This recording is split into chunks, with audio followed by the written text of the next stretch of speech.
This is an example of what we would call a table runner.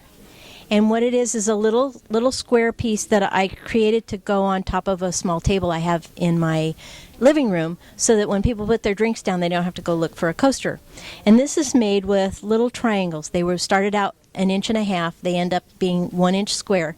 And they're left over from creating flying geese for another project, which I then cut off and re-sewed them back together.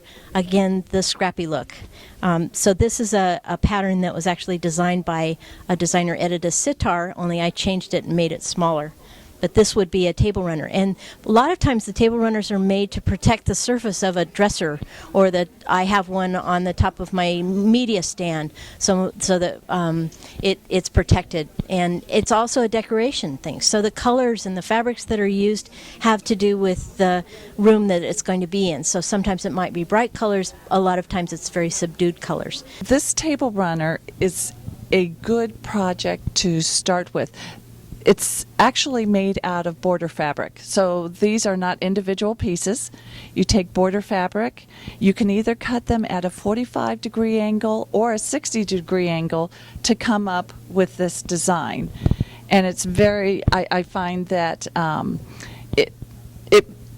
I did one just like that, and it took basically about 2-3 hours tops to get it done. So that's a very easy pattern to start with. There's a big interest now in reproductive fabrics that are Civil War type and 1930s fabrics, and they've recreated them, and people are making quilts that represent times back. A table runner is a good way for somebody to make something small. If they're just starting out quilting, they can make something small and feel like they've accomplished something without being overwhelmed with too much fabric. It's not a huge cost to start quilting if you're making a table runner or just a top.